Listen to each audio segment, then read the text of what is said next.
Just 3 minutes after the divorce decree was finalized, my mother-in-law, Dolores, swept into the sprawling suburban home on the arm of my husband's mistress. With her head held high, she proclaimed, "From now on, this house is yours, dear." I felt a dagger twist in my heart, but I didn't cry or beg. In that exact moment, Clara, our lifelong housekeeper, hurried to my side and whispered in my ear, "Miss Abigail, your mother instructed me that if this day ever came, it was time to claim the $1.5 million from your inheritance." My God. The house was immediately plunged into chaos. The faces of my mother-in-law and the mistress turned ashen. Where would this unexpected twist of fate lead them? The heavy oak door of the courtroom closed behind me. Its solid thud was like the final nail being hammered into the coffin of my 8-year marriage. I took a deep breath. The air in the courthouse hallway smelled of dampness and old paper, but to me, it was the scent of freedom. A very expensive freedom, paid for with tears, sleepless nights, and a heart hardened by wounds. Ethan, the man who until a minute ago was my husband, walked silently beside me. His face showed not the slightest emotion, as if he weren't the person who had just signed the divorce papers. We had loved each other, or so I had thought, but love is like a delicate piece of porcelain. Once broken, no matter how much you try to glue it back together, only ugly, visible scars remain. I descended the building's cold marble steps with a single thought in my mind: get out of there as soon as possible, hail a cab, and go back to the small apartment I had temporarily rented. I needed a quiet space to reorganize my life. A life without him, without fake family dinners, and without having to endure the biting criticism of my mother-in-law. But fate seemed unwilling to grant me even a minute of peace. Just as the heel of my shoe touched the sidewalk, a figure abruptly blocked my path. It was Dolores, Ethan's mother. Strategically positioned behind her was Chloe, the young mistress who had ended my marriage.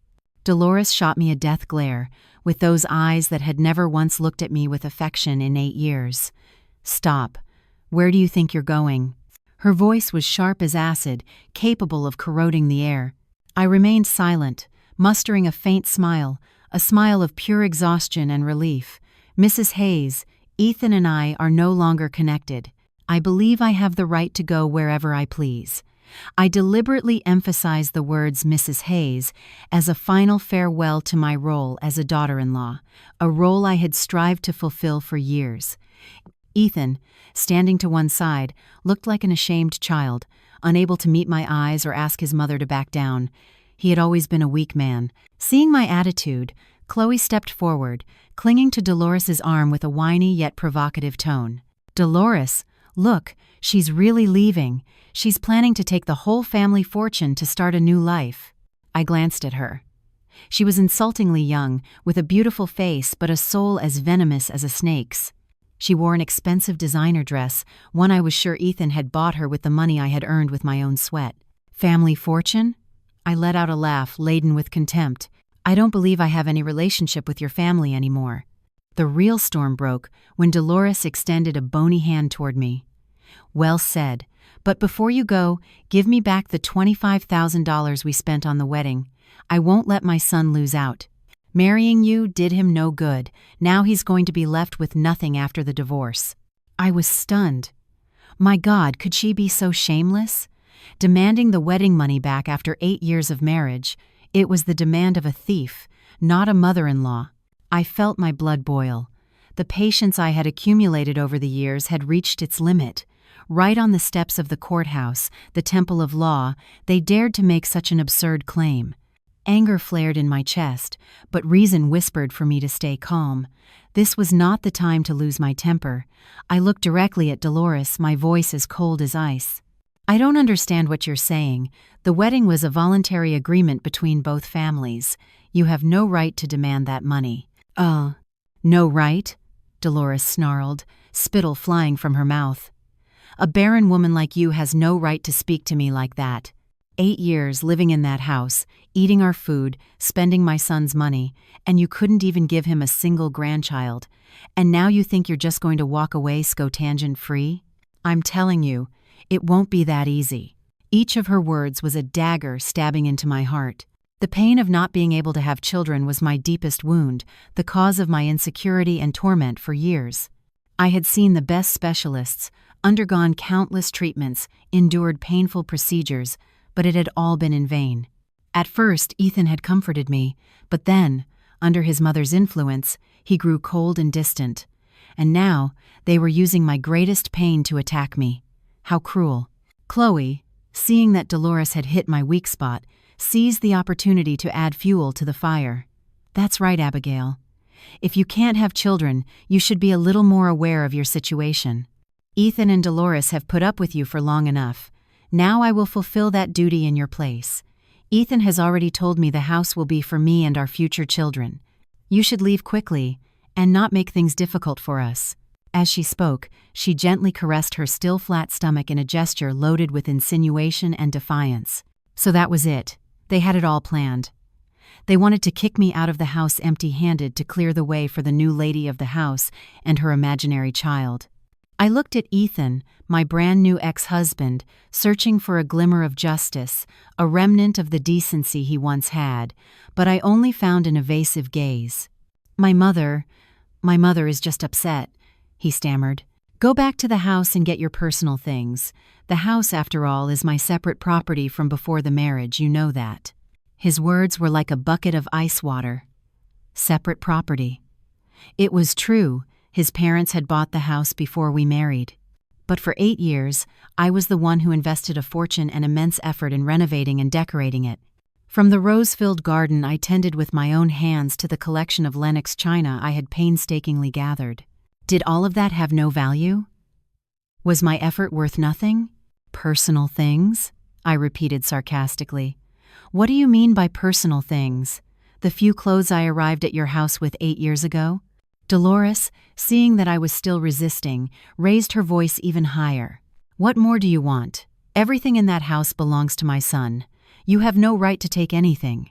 And let me be clear, that house and everything in it now belongs to Chloe. If you dare take so much as a pin, I'll call the police and report you for theft. Her threat was so blatant that even passers-by stopped to stare.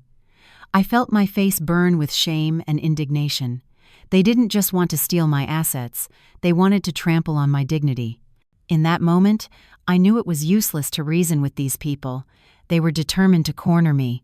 But I was no longer the Abigail of 8 years ago, the naive young woman willing to sacrifice everything for love. 8 years in hell had taught me to be strong. I took a deep breath, contained my rage, and looked at the three of them, my voice no longer trembling but firm and clear, word by word. All right, if that's how you want it, what isn't mine, I don't want at all, but what belongs to me, I won't leave behind a single cent. You'll see. With that, I turned and walked away with a firm, determined stride. I didn't call a cab anymore. Instead, I headed straight for the bus stop. I needed time to think, to plan the battle that was coming. An unequal battle, but I swore I would never surrender. The bus moved slowly down the street, taking me away from the bustling city center and those wicked people.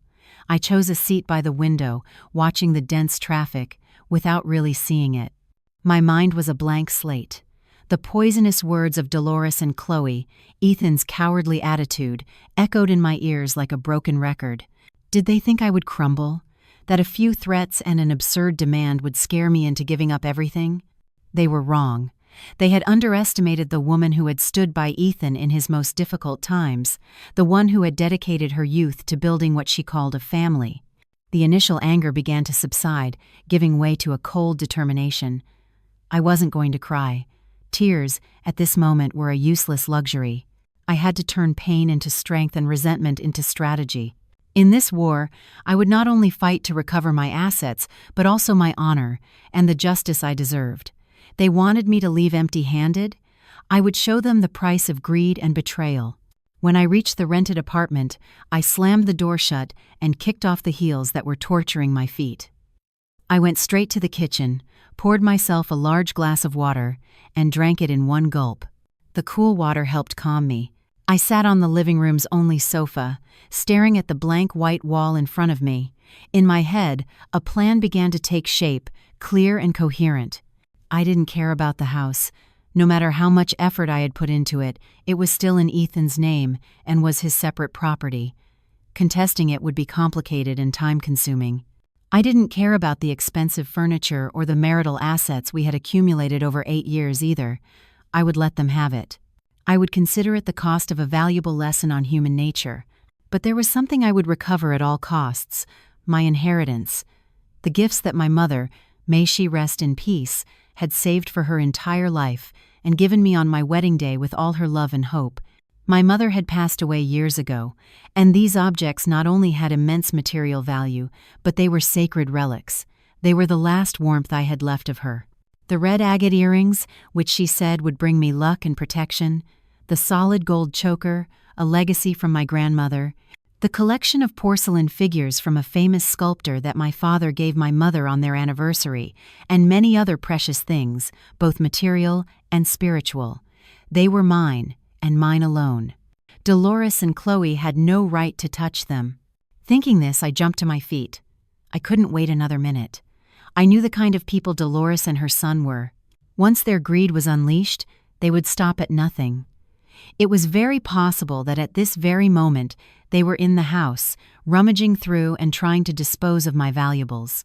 I walked over to the desk, took out a stack of blank paper and a pen. My hand no longer trembled. I began to write. I had to make a detailed list of all the assets from my inheritance, one by one, without omitting anything. Name, characteristics, origin, estimated value, and the memories associated with each. This would be my most important piece of evidence. I would use this very list to declare war on them, a silent declaration of war, without swords or firearms, only with the truth and the law on my side. I would make them return everything that didn't belong to them in the most public and humiliating way possible. My gaze became resolute. In that instant, I stopped being a failed wife, a pitiful woman abandoned by her husband. I was a warrior, ready to fight to the end, to protect what was mine, to protect my mother's legacy. The battle had just begun. Sitting at the desk, the warm yellow light of the lamp illuminated the blank page. The pen in my hand began to move, and with each line that appeared, a flood of memories returned to me, as vivid as if they had happened yesterday. Each piece of my inheritance wasn't just an asset, but a story, a message of love that my mother had entrusted to me. On the first line, I wrote carefully, "Red agate earrings, teardrop cut with 18-karat gold setting." I closed my eyes, and the image of my mother in her elegant cream-colored silk dress appeared clearly in my mind. It was the night before my wedding. Sitting on the edge of the bed, she took my hands, her gentle eyes glistening with unshed tears. She put the earrings on me herself. Her voice was soft and warm. "My daughter, tomorrow you will be another man's wife. I'm giving you these earrings. The agate protects from evil and will guard you from bad luck. Always remember, wherever you are, you must live with strength and in peace." "Do you hear me?" I cried in her arms that night.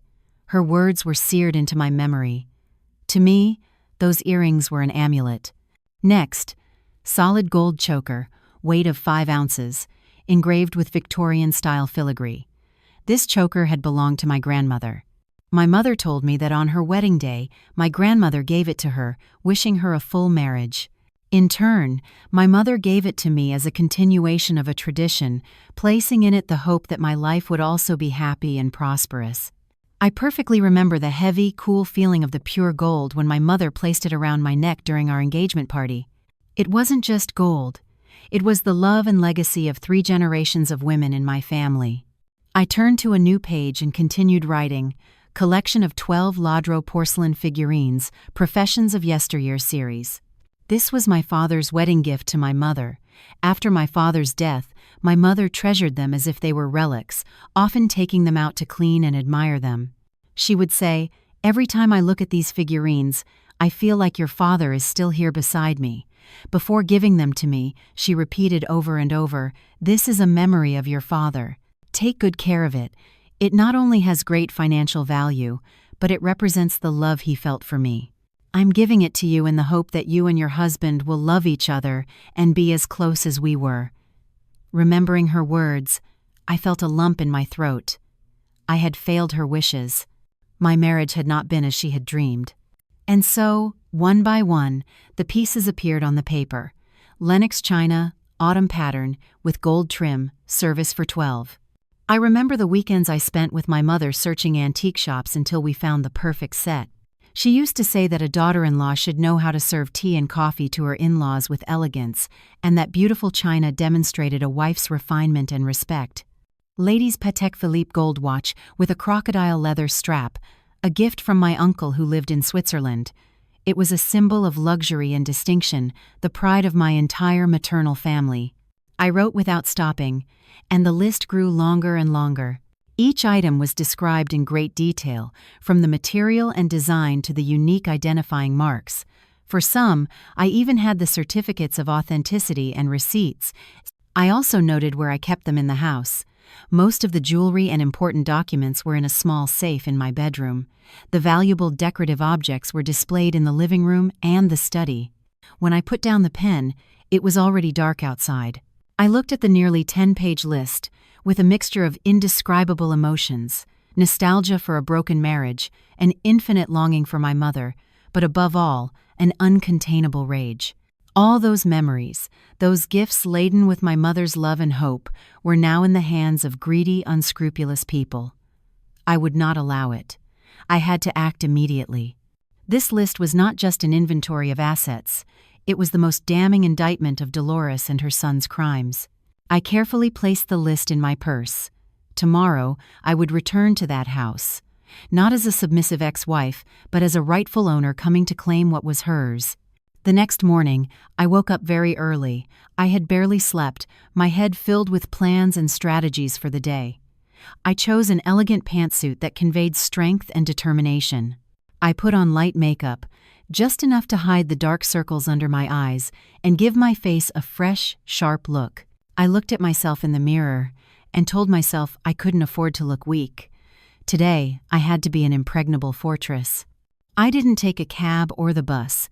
I drove my own car, the one I had bought with my salary and bonuses from my job as a director at a multinational corporation. It was one of the few assets in my name that Ethan and his mother couldn't touch. The car glided through the city, but my heart weighed a ton. This was the route I had traveled countless times over 8 years. It had been the road to happiness, the way home.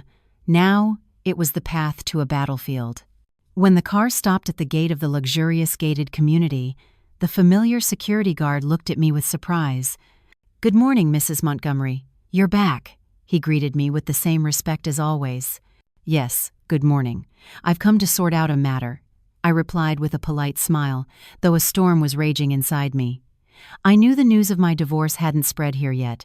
I drove inside and parked in my usual spot, under the bougainvillea I had planted myself. The ivory-white house stood there, imposing and elegant under the morning sunday. In the front yard, the roses I loved so much were still in full bloom, but I knew that behind that peaceful facade, nothing was the same. I took a deep breath, gathered all my courage, walked up to the door, and rang the doorbell. I didn't use my key. I wanted to see who would open the door and how they would treat me as a guest or an intruder. A few moments later, the door opened. The person standing before me was not Ethan or Dolores, but Chloe. She was wearing a silk nightgown so thin it was almost transparent, her long hair loose and her face free of makeup, yet she was still brimming with youth. She looked like the true lady of the house. Upon seeing me, Chloe was not surprised at all. On the contrary, a mocking and provocative smile appeared on her lips. "Well, well, if it isn't Abigail. What brings you here? Ethan and Dolores are out." Her voice was syrupy but laced with venom. I ignored her question. My gaze swept past her and into the house. At first glance, there seemed to be no major changes. The furniture was the same, but I sensed a strange atmosphere. Chloe's cheap perfume had drowned out the soft jasmine fragrance I always used.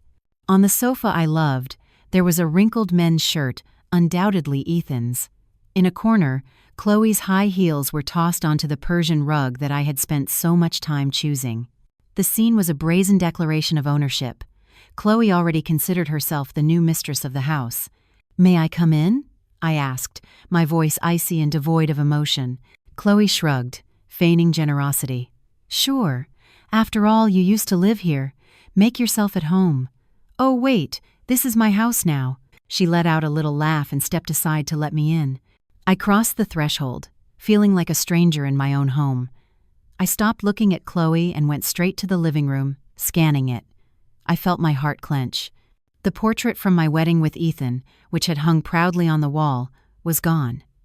In its place was a photo of Ethan and Chloe on some beach, embracing and smiling. They hadn't even waited for me to leave to erase every trace of my existence. Their cruelty surpassed my imagination. I clenched my fists tightly, digging my nails into my skin. The direct confrontation had just begun. I forced myself to maintain an impassive face, though I was burning with anger inside. I couldn't let Chloe see my pain. That would only make her gloat. I walked past her and began to survey the house like an inspector at a crime scene. With every step, I discovered a new desecration, a new mark of their shameless usurpation. On the mahogany coffee table, the Lenox china set that my mother and I had chosen with such care was being used as an ashtray. The delicate porcelain cups, meant for sipping the finest coffees, were now dirty and reeked of tobacco. Beside them, the hand-embroidered silk tablecloth I had bought on a trip to Charleston was stained with a dried coffee ring. I felt as if someone was squeezing my heart. To them, the objects that held my soul and memories were nothing more than cheap things they could use and discard at will. I approached the bookshelf where I displayed my most cherished decorative items. The bronze Don Quixote statue a good friend gave me for our housewarming now held a stack of celebrity magazines. The 19th century ceramic vase I had won at an antiques auction was now filled with gaudy, brightly colored plastic flowers. It was a grotesque and vulgar sight. They weren't just using my things, they were destroying their value and beauty with their ignorance and lack of taste. My patience reached its limit when I entered my bedroom, or rather my former bedroom. The room had been completely converted into Chloe's territory. Her clothes were strewn across the bed and chairs. Her cloying perfume hit me in the face, making me nauseous, and then my eyes stopped at the vanity. Amidst a clutter of cosmetics, something caught my attention and made my blood run cold. It was my red agate earrings, and what was worse, they weren't in their case. They were in the ears of Chloe, who had just lazily entered the room behind me. Under the light, the agate glittered like 2 drops of blood, ironically contrasting with her mocking smile. "What's wrong, Abigail? Do you like how they look on me?" She brushed her hair back, deliberately showing off the earrings. "Ethan said they look wonderful on me. He says beautiful things should belong to those who deserve them."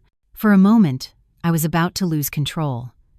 I wanted to lunge at her, rip the earrings from her ears, and slap her for her boundless audacity. My mother's earrings, the amulet she had given me with so much love. How dare she? How could she have the nerve to steal my most sacred relic and wear it so casually? "Take them off," my voice came out hoarse and so cold it startled even me. Chloe seemed taken aback by my tone, but quickly regained her arrogance. "Why should I? Ethan gave them to me. Everything in this house, including your things, is mine now. You should just accept it. I'll tell you one more time." I stepped closer to her, looking directly into her defiant eyes. "Take them off. Right now. They don't belong to you." The hostility emanating from me seemed to frighten her a little. She took a step back, instinctively raising a hand to the earrings. Just then, Dolores's voice boomed from the entryway. "What is all this commotion? Well now, what is she doing here?" She had just returned, laden with shopping bags. Upon seeing me, her face contorted into a mask of disgust, as if I were something dirty. The battle now had one more combatant, and I knew it was about to get much more tense. Dolores's arrival was like pouring gasoline on a fire. She dropped her shopping bags on the floor, rolled up her sleeves, and marched straight toward me with the attitude of a street brawler ready for a fight. "Didn't I make myself clear yesterday? Who gave you permission to come back here? This isn't your house anymore. Get out and don't let me see you again," she screamed, pointing her finger at me with incredible aggression. Chloe, feeling backed by her future mother-in-law, regained her courage. She hid behind Dolores and added, "That's right, Dolores. She came here and, on top of that, she wants me to give back these earrings. But Ethan gave them to me. I didn't bother arguing with them. Arguing with words was useless at this point. They would only use insults and absurd arguments to overwhelm me. I needed evidence, irrefutable evidence, to confront them. Reason coldly told me what I had to do. Instead of getting into a futile fight, I took a few steps back and pulled my phone out of my purse. My action surprised them both. They thought I was going to call someone for help, my family. My parents had passed away. My relatives lived far away. They knew perfectly well I was alone. "Who are you going to call, thugs?" Dolores sneered. "I'm warning you, this community has a lot of security. Don't try any funny business." I said nothing. I simply dialed a number calmly. On the other end, they answered quickly. "The Gardens Gated Community Security Office. How can I help you?" The operator's professional voice came through the speaker. I brought the phone to my ear and spoke clearly and concisely, loud enough for them to hear. "Good morning, this is Abigail Montgomery, the owner of the property at 17 Blossom Lane. I am requesting the extraction of all security camera footage from the community, specifically from the main entrance, the street cameras, and those pointing directly at the front door of my house." Hearing this, the expressions on Dolores and Chloe's faces changed completely. They looked at each other with a mixture of confusion and panic. They clearly hadn't expected a move like this. The operator asked, "Excuse me, ma'am, could you please state the reason and the time frame you wish to review?" I took a deep breath before responding in a firm voice. "I suspect there has been a trespass and a possible misappropriation of personal property. Please extract all recordings from the last 72 hours, from 8 a.m., 2 days ago until this very moment. I will be coming to the security office shortly with my lawyer to handle the matter directly. Please secure and preserve these recordings as crucial evidence. Any attempt to delete, modify, or interfere with this data during this time will be legally prosecuted." I ended the call curtly. The silence in the room was almost palpable. Chloe's arrogant smile had vanished, replaced by an anxiety she couldn't hide. Dolores, though trying to maintain her composure, had her fists clenched, betraying her nervousness. They could be greedy and shameless, but they weren't stupid. They understood perfectly the legal consequences if a camera had recorded their actions. This was my first legal move, a checkmate, without shouting but with enough weight to make them back down. I didn't need to argue or fight. I would use the community's modern security system to unmask their true faces. I wanted to see what excuses they would come up with when images of them carrying my things out of the house, or of Chloe rummaging through my belongings, came to light. What are you trying to do?" Dolores stammered, her voice now lacking its earlier aggression. I gave a frosty smile. "Doing whatever is necessary to protect my assets. I think from now on, it will be best if we speak through our lawyers." With that, I turned, ready to execute the second step of my plan. The war had entered a new phase 1 of evidence and law, and on that battlefield, I was sure I had the upper hand. After the first psychological blow with the cameras, I knew I had seized the advantage. Dolores and Chloe no longer dared to insult me or throw me out. They just stood there, watching me with a mixture of hatred and fear. It was the perfect moment to gather more evidence, to document the state of the house before they could hide anything. Still holding my phone, I opened the camera app. I started in the living room with the ash-filled Lenox china.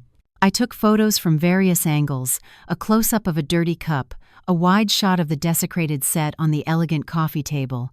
I made sure to enable the date and timestamp on each photo.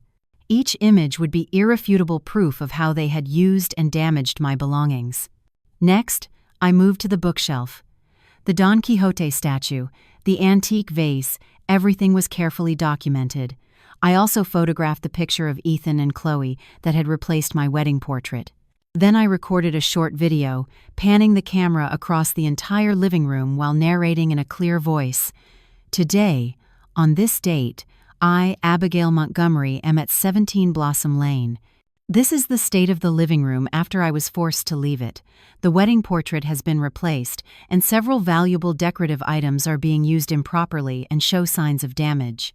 My actions infuriated Dolores. "What the hell are you doing? What's with all these photos and videos? Who gave you permission?"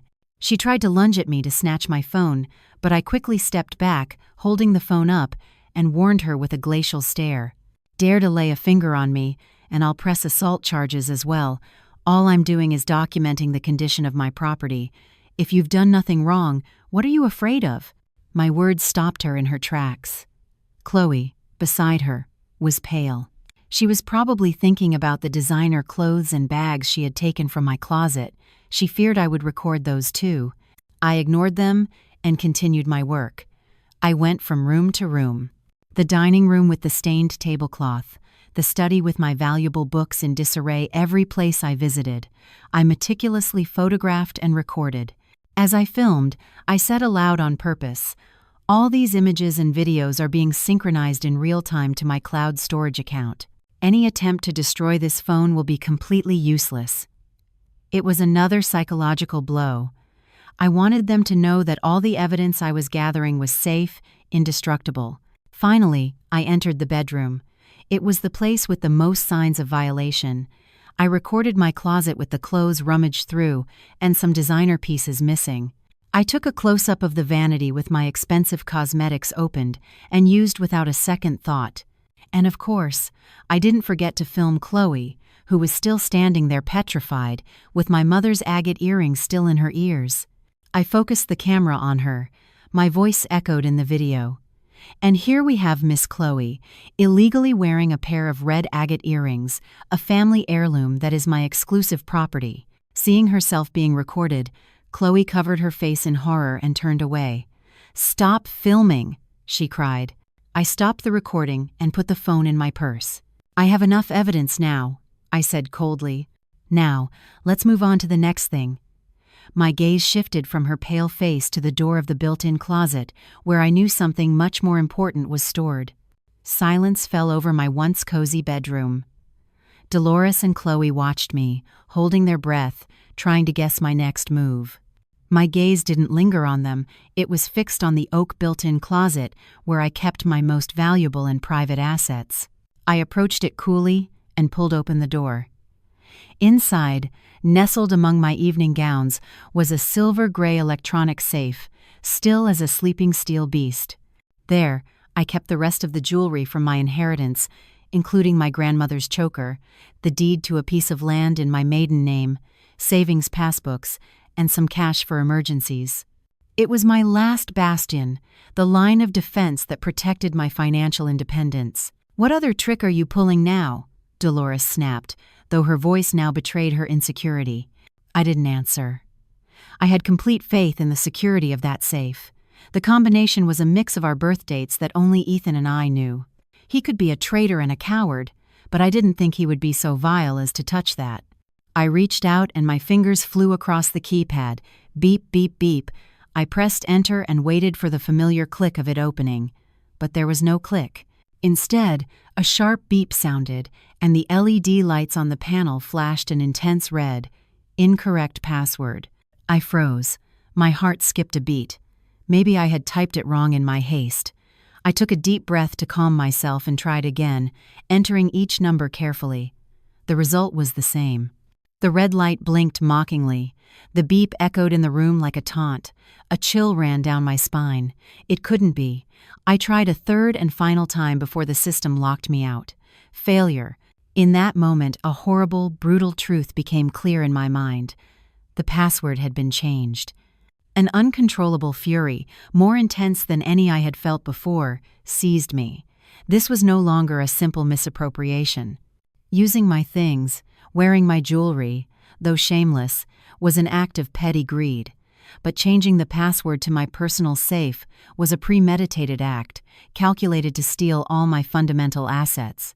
Their plan was far more sinister than I had imagined. They didn't just want me to leave empty-handed, they wanted to corner me completely, without a dollar to my name. I spun around, my eyes like two daggers fixed on Dolores and Chloe.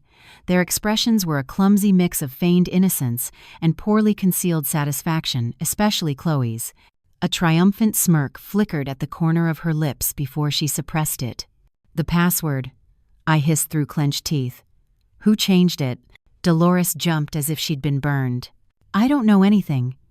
It's your safe, your password. Go ask your husband. This is my son's house, and he has the right to do whatever he wants. Maybe he was afraid you'd come back to steal and changed it for security." She lied shamelessly, trying to pin all the blame on Ethan. Chloe rushed to back her up. "That's right, Abigail. Ethan is very cautious. I'm sure he just wanted to protect the family assets from outsiders, and you're an outsider now." "An outsider?" I laughed. A bitter, painful laugh. How could they say such cruel words? I understood. It was all clear, there was no point in arguing anymore. I silently pulled out my phone and photographed the safe, capturing the serial number and model. "All right," I said with a terrifying calm. "This safe is my property, purchased with my money. I have the receipt. Changing the password without my permission and preventing its rightful owner from accessing it constitutes a criminal offense. Let's let the law handle it." I looked at them intently, stressing each word. "I'm warning you, any attempt to move, force, or open this safe from now on will only worsen your situation. The security cameras will record everything." With that, I turned and left the room. The anger had cooled, leaving only a steely determination. I had to act faster, with more force. The battle had just escalated to a new level. I walked out of the house without a single glance back. The slam of my car door behind me was a definitive declaration of war. I sat behind the wheel, but didn't start the engine immediately. My hands, gripping the steering wheel, were trembling not from fear but from a rage that swirled in my chest. The safe was a critical alarm. If they had dared to do that, there was no guarantee they wouldn't go after my other assets, especially those in the bank. My mind cleared. The priorities were urgent. I was in a race against time. I pulled out my phone. The first call was not to the police, but to my lawyer, Mr. Davis, a sharp, experienced man in his 50s who had handled my divorce. Davis speaking, his voice was as calm as ever. "Mr. Davis, it's me. It's an emergency." I tried to keep my voice from shaking as I summarized everything: the occupation of the house, the desecration of my inheritance, and most importantly, the changed password on the safe containing my documents and jewelry. Mr. Davis listened in silence. When I finished, he asked only one thing. "In that safe, are there any documents that could be used to transfer property? Deeds, powers of attorney, bank account information?" His question hit me like a lightning bolt. Yes, the deed to a piece of land my mother left me and some stock investment contracts. I'm not sure. "Okay, I understand." His voice turned grave. "Abigail, listen to me. The very first thing you need to do, right now, is call all of your banks and request a temporary freeze on all your accounts and products. All of them. Do you understand? Checking, savings, credit cards, and especially your brokerage accounts. Then, go to the nearest branch with your ID to confirm the order in writing. On my end, I am immediately drafting a request for an emergency injunction to have the court prohibit any movement on all assets in your name or held as marital property with Ethan. You have to move very fast." I hung up. Without losing a second, I called the priority customer service line for my main bank. The hold music had never seemed so long. "XYZ Bank, this is Maria. How can I help you, Mrs. Montgomery?" A friendly voice chirped. "Hello, this is Abigail Montgomery. I need to speak to the head of client services. It's an extreme emergency." I emphasized each word. The seriousness of my tone must have worked. A few seconds later, a deeper, more authoritative male voice was on the line. I explained the situation, clarifying that I was in the middle of a post-divorce asset dispute and suspected my personal data had been compromised with a risk of asset theft. I demanded an immediate freeze on all my accounts. "Ma'am, to ensure security, could you please verify some information?"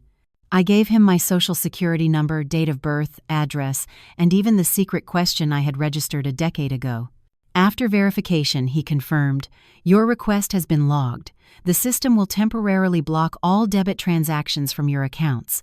However, to complete the process—" "I know," I interrupted. "I'll be at a branch in less than an hour. One more thing. The safe deposit box I rent at your bank, I demand that it be sealed immediately. No one, not even me, can access it without the joint presence of myself and my lawyer. Understood?" "Perfectly, ma'am.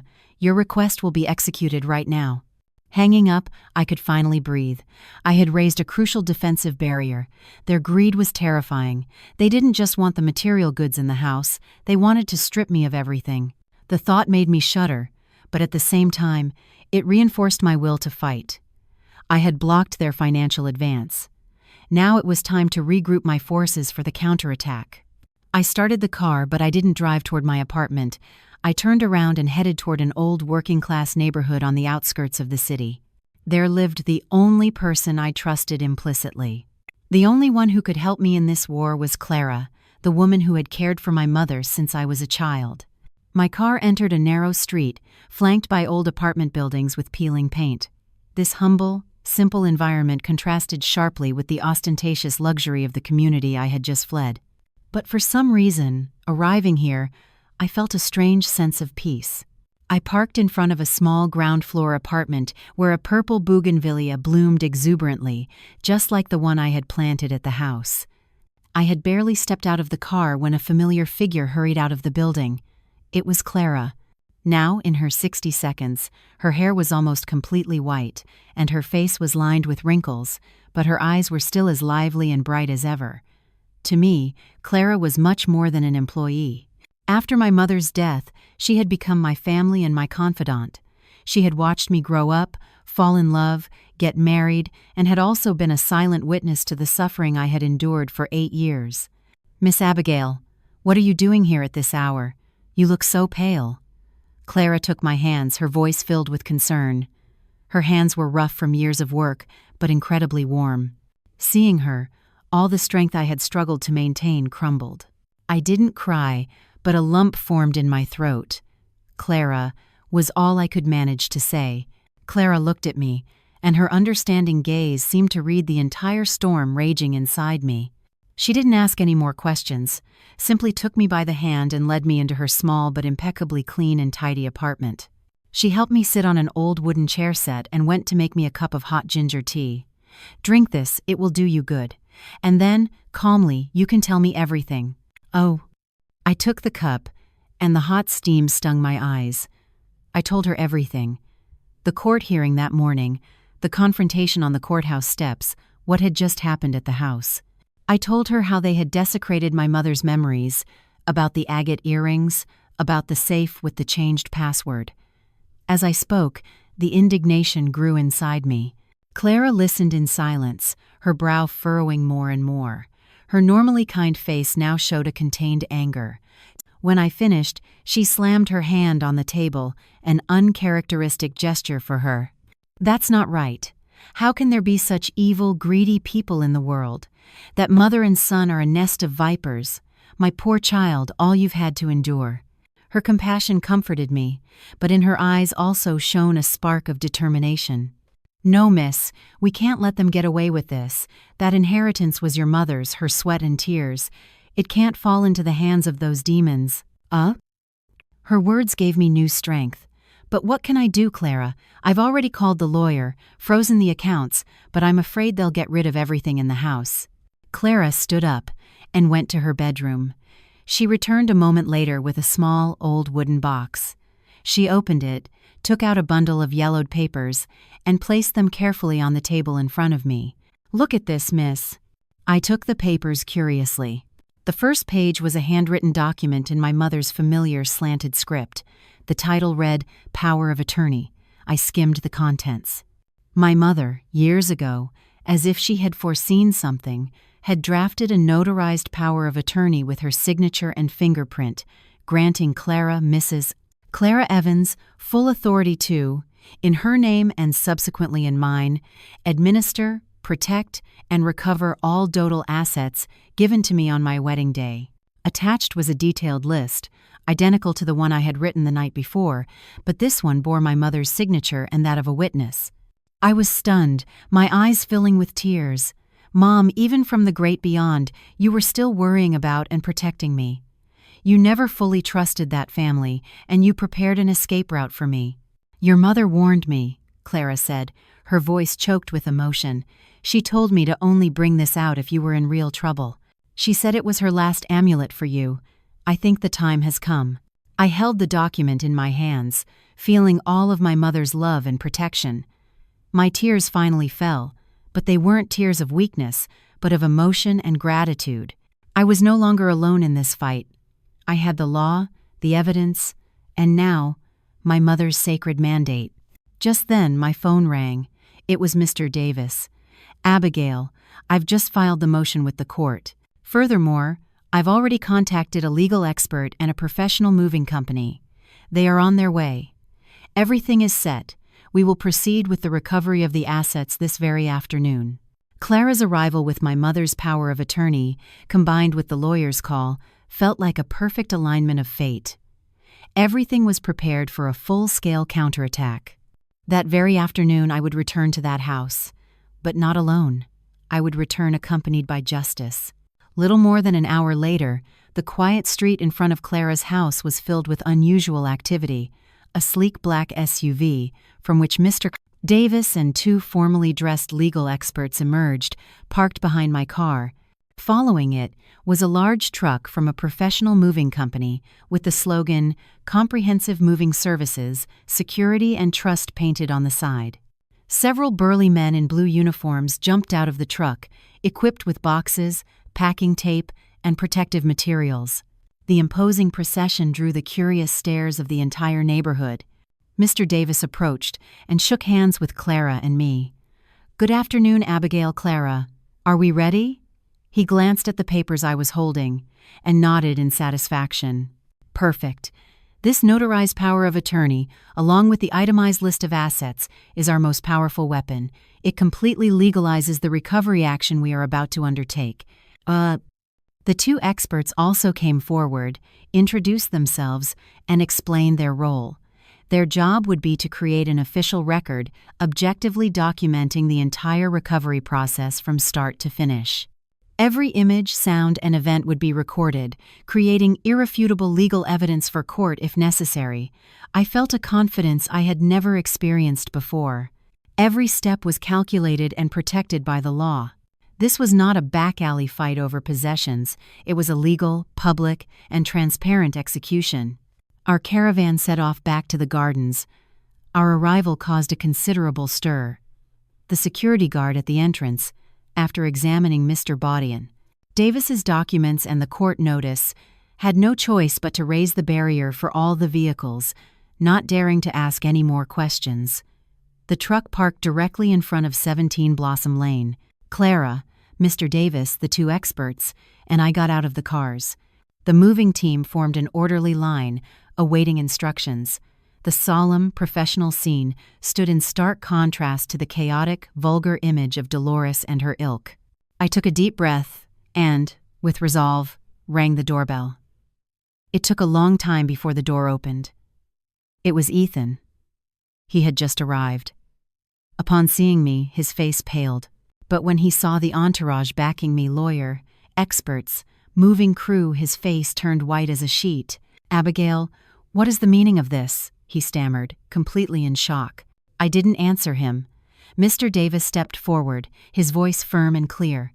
"Good afternoon, Mr. Montgomery. I am Mr. Davis, Abigail Montgomery's attorney. We are here today to proceed with the recovery of Mrs. Montgomery's personal assets, as per the notarized inventory and by virtue of the legal power granted by her late mother. Here is the relevant documentation. We ask for your cooperation." The lawyer handed him a sheaf of papers. Ethan took them with a trembling hand, and as he read, his pallor increased. At that moment, Dolores and Chloe rushed out of the house. Seeing the scene, they were petrified. "You again? What kind of spectacle are you trying to cause now? Did you bring the mafia?" Dolores shouted, but her voice now lacked its usual arrogance and was tinged with fear. One of the experts, a tall, imposing man, stepped forward, raising a small video camera. "Good afternoon, ma'am. We are official legal experts. We are here in the performance of our duty. All of your words and actions from this moment forward will be recorded as evidence. We require you to maintain a cooperative attitude and refrain from obstructing a judicial proceeding." The words, laden with legal jargon, and the expert's seriousness instantly crushed any attempt by Dolores to make a scene. She was left speechless. Clara, who had remained silent until then, spoke for the first time. With the inventory in hand, she walked past a still paralyzed Ethan and into the house. "Everyone, to work!" she announced in a loud, clear voice. "We will recover each item, one by one, following this list. First item, Lenox china, autumn pattern, located on the living room coffee table." Immediately, 2 movers entered with boxes and bubble wrap. With extreme care, they collected each cup, each ash-stained plate, wiped them with a soft cloth, and packed them professionally before everyone's eyes. The recovery, public and under legal supervision, had officially begun, before the impotent and furious eyes of my ex-husband and his family. The atmosphere inside the house was surreal. On one hand, there was the silent efficiency of the recovery team, the sound of packing tape, the crinkle of bubble wrap, the delicate placement of objects into boxes, all composing a symphony of order and justice. On the other hand, there was the rage-filled silence of the 3 usurpers. They had huddled in a corner of the living room like criminals awaiting sentencing, forced to watch as each object left the place they thought was theirs. Clara, in the center of the room, read from the list in a clear voice, not skipping a single detail. Next, bronze Don Quixote statue, located on the bookshelf. Following that, 19th century ceramic vase, 16 inches tall, in the corner of the room. Each time Clara finished reading, 2 movers would proceed to pack the mentioned item under the watchful eye of the expert.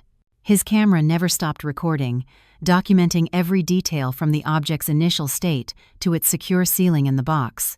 I watched everything with my arms crossed. I didn't feel the euphoria of victory, only a deep melancholy and a strange sense of peace.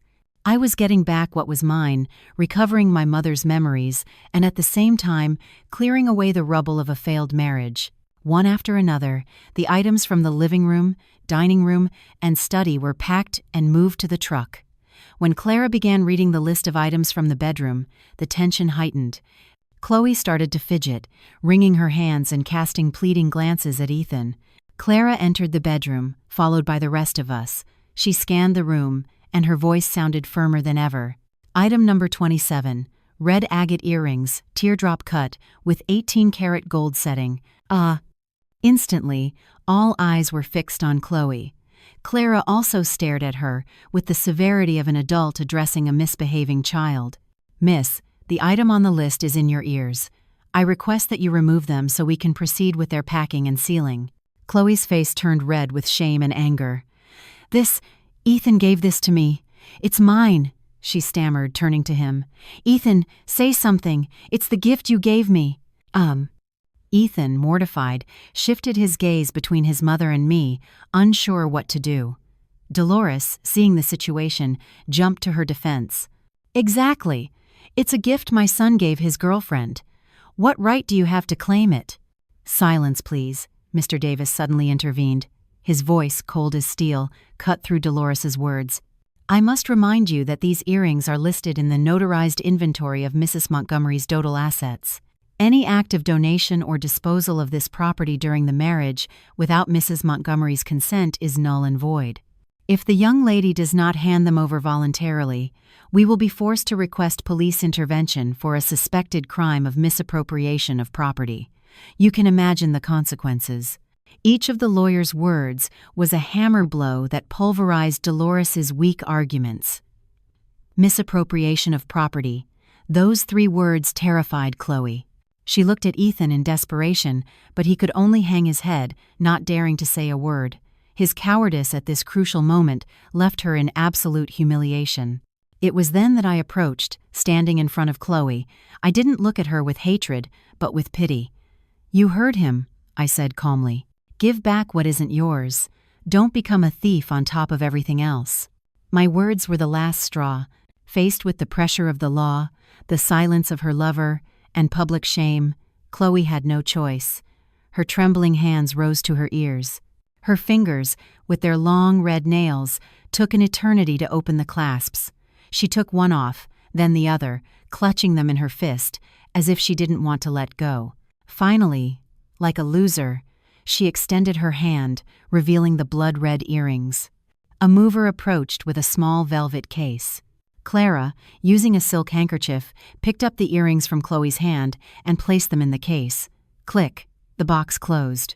A sacred relic had been recovered, though for me, it was now forever tainted.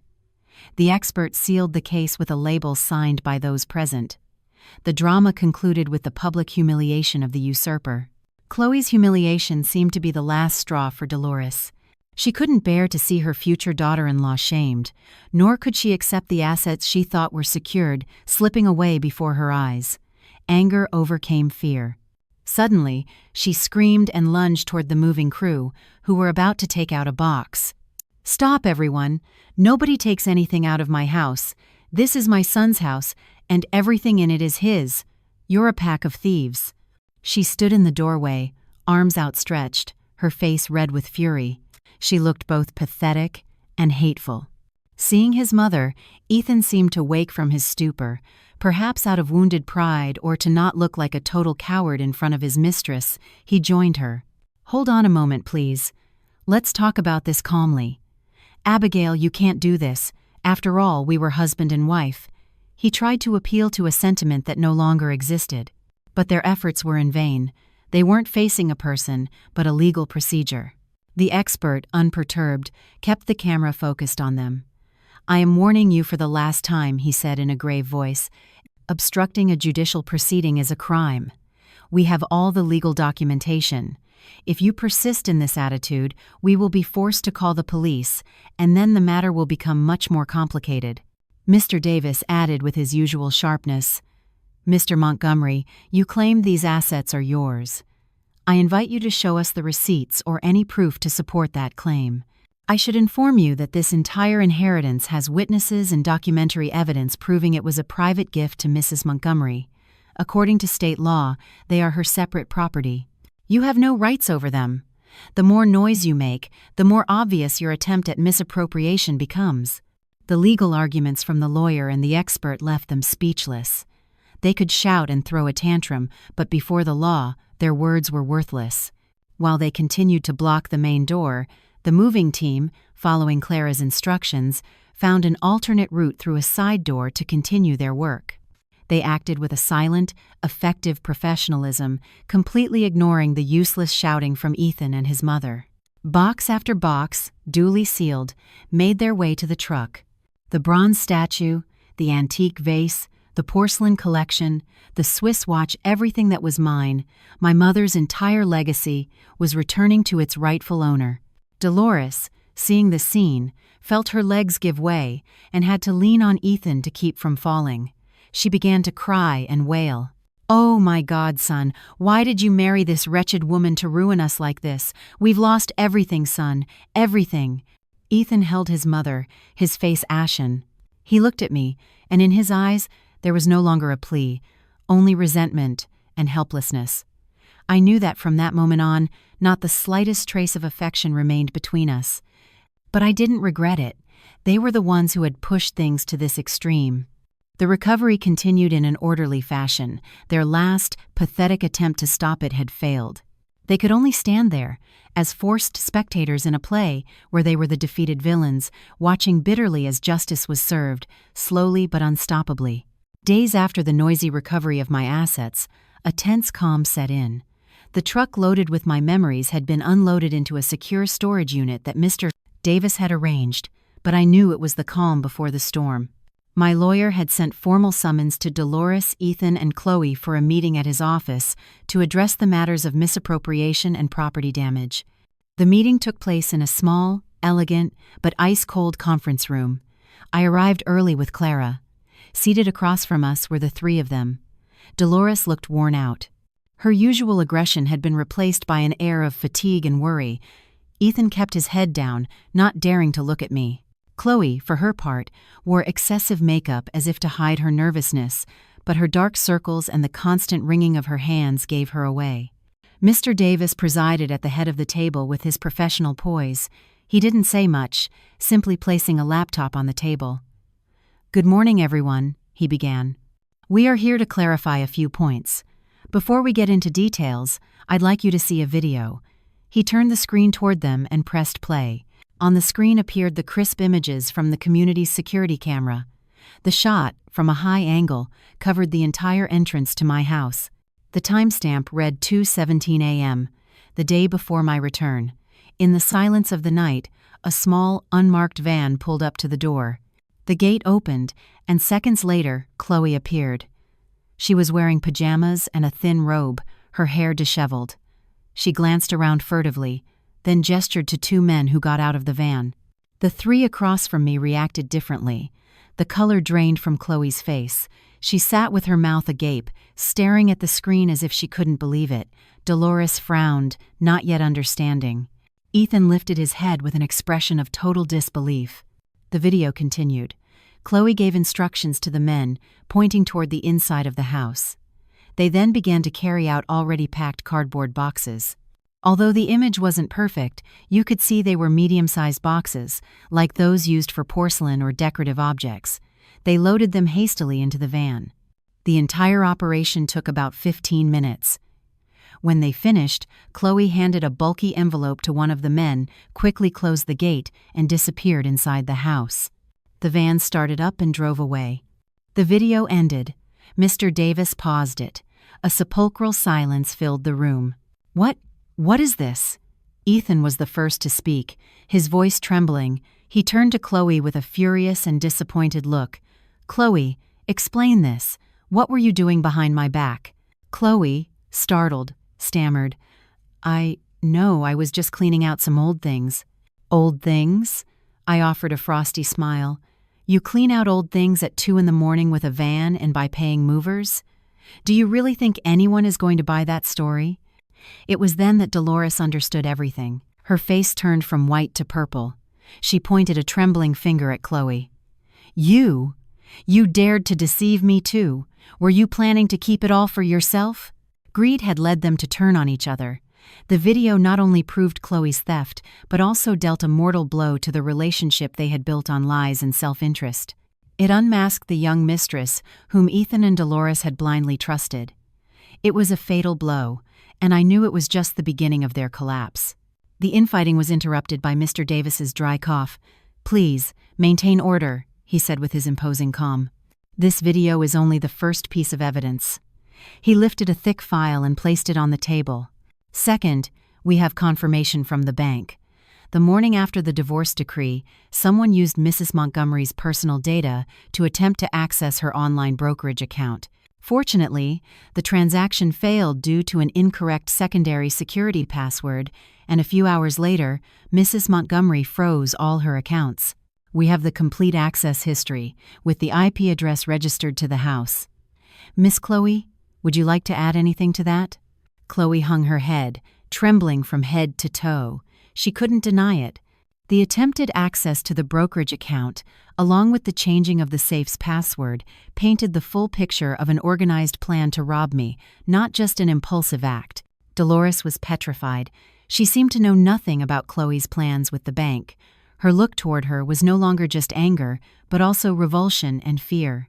She realized she had let a wolf in sheep's clothing into her home. "Third," Mr. Davis continued, his voice monotonous like a judge delivering a verdict. "A witness statement. Clara, please."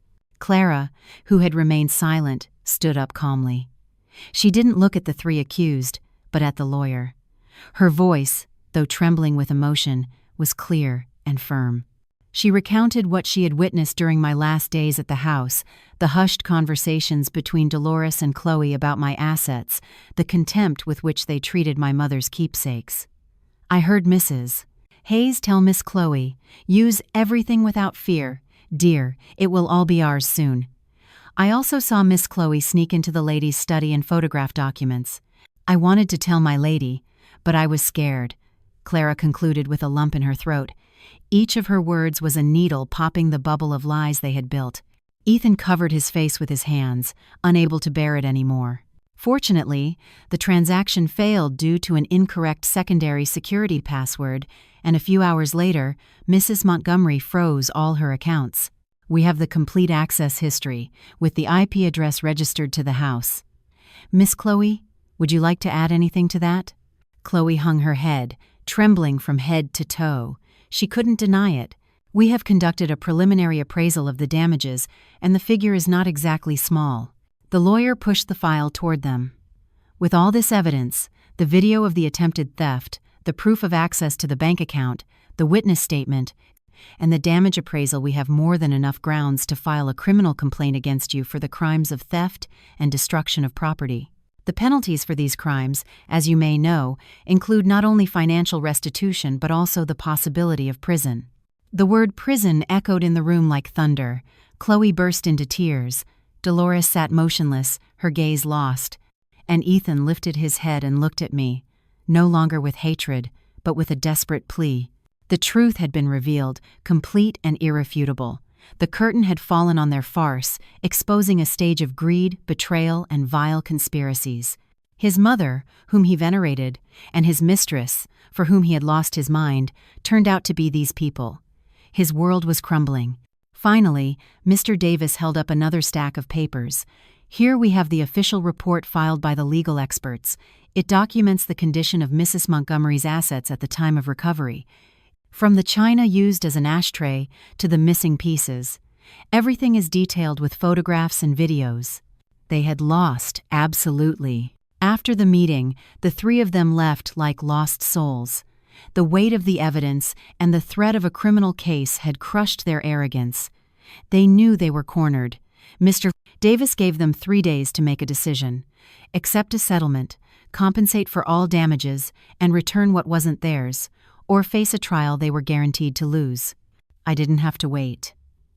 The next day, I decided to reclaim my house for good. They likely didn't have the face to stay after the confrontation. On the living room table was a key and a hastily written note from Ethan. "My mother and I are gone. I'm sorry, Abigail." 3 words, too late and empty. They couldn't erase the damage or justify their actions. I picked up the key and, without looking at it, threw it in the trash. I didn't need it. I was going to change everything. "Get to work," I told the team leader. "Change every lock, from the front gate to every interior door. Install a new surveillance camera system with mobile access. Activate an alarm system connected to your central station and the nearest police department." The work was fast and efficient. The sound of drills echoed through the house, as if expelling the bad energy and filth of its former occupants. The old locks and cameras were ripped out and replaced with new, secure equipment. Meanwhile, Clara and I walked through the house. It was emptier, but also cleaner and brighter. Clara opened all the windows to let in the sun and fresh air, purifying the atmosphere. I went into my bedroom. Chloe's cheap perfume still lingered. With a grimace of disgust, I called an industrial cleaning service and requested a deep cleaning and disinfection. That evening, with everything finished, I stood in the middle of the living room holding my phone. On the screen, I could see the feeds from all the new cameras, monitoring every corner of my property. A sense of absolute security and control washed over me. This was, truly, my home now, an impregnable fortress. I had reclaimed it not just with the law but with my own determination. That night, for the first time in a long time, I slept deeply in my house, in my bed, without nightmares. Just as Mr. Davis predicted, 2 days later, he received a call from Ethan's lawyer. They were accepting the settlement agreement without any conditions. The final meeting took place at a downtown notary's office. I arrived with my lawyer and Clara, wearing an elegant suit and a pearl brooch in the shape of a flower, a gift I bought for myself as a symbol of a new beginning. They arrived later. Dolores looked 10 years older. Ethan, thinner and paler, didn't dare look at me. Chloe was not there.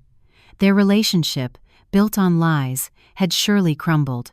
A notary read the terms of the agreement aloud. Dolores and Ethan acknowledged their wrongful acts. They committed to compensating for the full value of the damaged or missing assets, a figure amounting to nearly $60,000. Ethan would cover the costs of opening the safe in my presence. And most importantly, in exchange for me dropping the criminal complaint, Ethan would transfer the full and absolute ownership of the house to me. It was the final, decisive stroke, the just compensation for all the suffering. The house they had tried to steal from me would now be legally mine. When the notary read this clause, Dolores trembled. She looked at her son pleadingly, but he just shook his head, exhausted. He knew it was the only price to keep his mother out of prison. With a trembling hand, Dolores signed. At that moment, I felt an enormous weight lift from my chest. It wasn't the joy of revenge, but the relief of justice. Ethan signed next, in silence. The sound of the notary's stamp officially closed this war. Before leaving, Ethan stopped in front of me. "Abigail, I truly am sorry," he said in a hoarse voice. I looked into the eyes I had once loved, now so strange to me. "Your apology doesn't heal the scars," I replied calmly. "But I accept it, not for you, but for me. I need to close the past so I can move forward. I wish you the best." They left, their backs stooped in defeat. Greed had cost them too high a price. In the following days, the entire agreement was fulfilled. The money was transferred, the safe was opened with everything intact, and the house was put in my name. When I held the new deed in my hands, with my name Abigail Montgomery on it, I felt a profound sense of autonomy. I no longer depended on anyone. Clara, with tears of happiness in her eyes, said, "Your mother must be smiling down from heaven. You've been so strong, my child." Thanks to you, Clara, to my mother, and to justice," I replied, smiling. I began my new life. The house, redecorated to my taste, filled with light and flowers. Clara came to live with me, filling the home with warmth. Quiet afternoons having tea in the garden began to heal my wounds. One afternoon, while organizing my recovered jewelry, I opened the case with the red agate earrings. They were still beautiful, but they were no longer my mother's amulet. They had become a witness to pain and betrayal. Days later, I went to a charitable foundation that helped children with congenital heart defects. I met with the director. "These earrings are very valuable," I said, placing the case on the table.